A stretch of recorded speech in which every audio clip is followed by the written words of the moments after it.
From the New York Times, it's The Headlines. I'm Will Jarvis, in for Tracy Mumford. Today's Wednesday, January 28th. Here's what we're covering.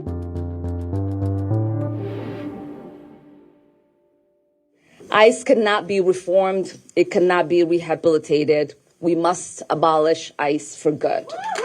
In Minneapolis last night, Democratic Representative Ilhan Omar held a town hall meeting to address the ongoing ICE operations in the city, parts of which she represents. And DHS Secretary Kristi Noem must resign or face impeachment.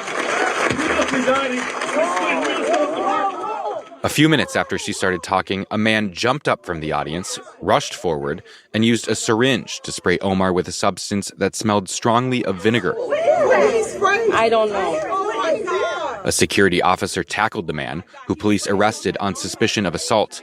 The U.S. Capitol Police, which investigates threats against lawmakers, said in a statement the attack was unacceptable and would be met with, quote, swift justice. Just give me 10 minutes. Just give me 10 minutes. I beg you. As the man was hauled away, Omar insisted to her staff that she would continue the event.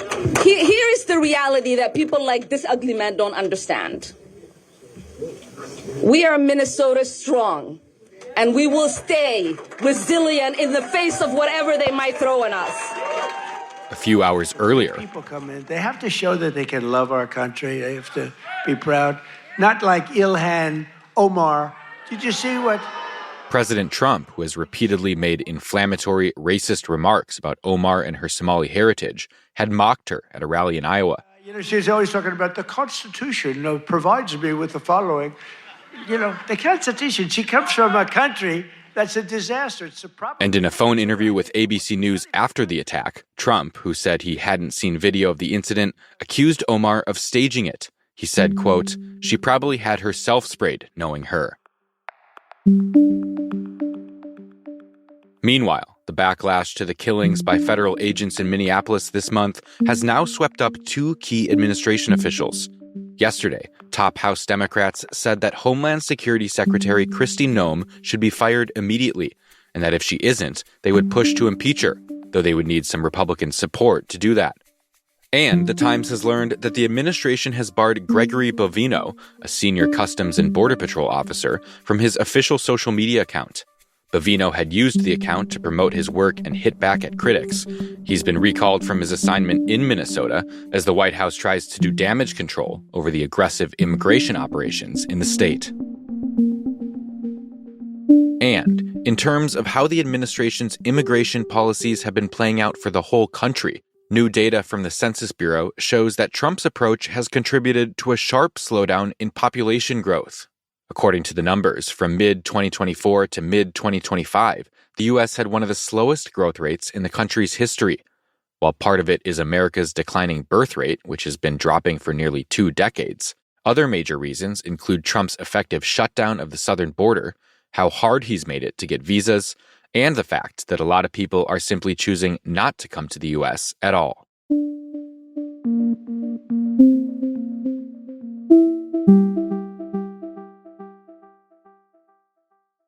This week marks the beginning of tax season in the U.S., when the Internal Revenue Service braces for more than 140 million tax returns to pour in, and many Americans start anxiously waiting for their tax refund.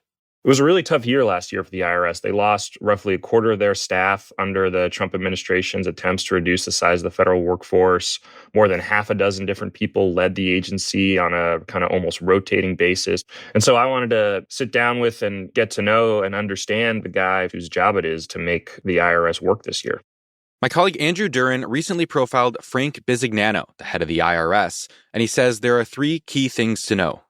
The first thing to know about Bisignano is that the stakes are really high for him over the next 10 weeks because Republicans passed a big tax cut last year and they now want people to get that money, basically. They're hoping that people get refunds this year, notice that they're larger than they have been in the past, and that they say, oh, Republicans got me this extra money. I like Republicans more now. And so Bisignano has this kind of political imperative this year to make it work.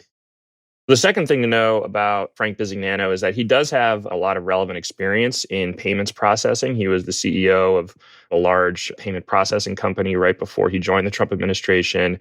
He spent his whole career on Wall Street kind of making sure money gets from point A to point B. And so there's some confidence among, current and former IRS officials that I talked to that Bisignano is someone who can make it work. And the third thing to know about him is that it's not the only job that he's doing right now.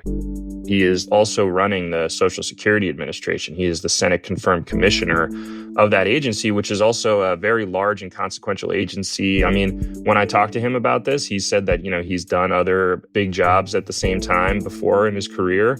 From what I've heard, he's at the IRS roughly 2 days a week physically, and he flies there in his private plane from his home in New Jersey. And so it's certainly an unusual situation. As far as I know, there's never been someone leading the IRS and the Social Security Administration, at least in modern times. And so we'll see if he can handle both jobs at once.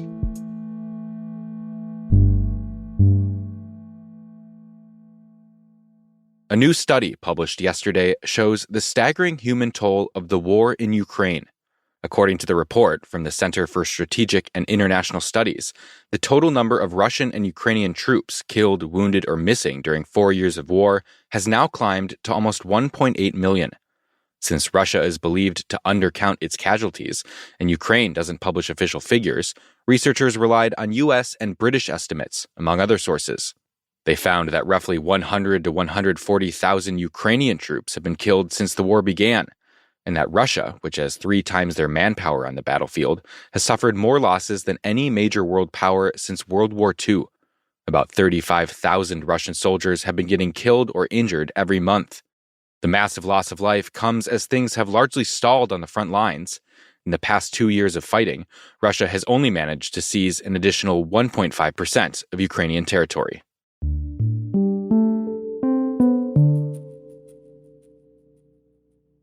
And finally, I never would have thought that I could sit in a car and, it says, turn left, turn right. No. Gladys West, a mathematician whose work was critical in developing GPS, has died at age 95.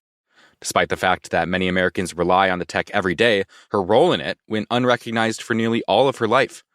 West was born in a town of sharecroppers in Virginia in 1930. And when she started her career in the Navy in the 50s, she was one of only 4 black mathematicians at the whole facility.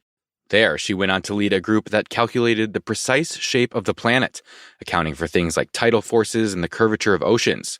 That helped her find the accuracy of GPS.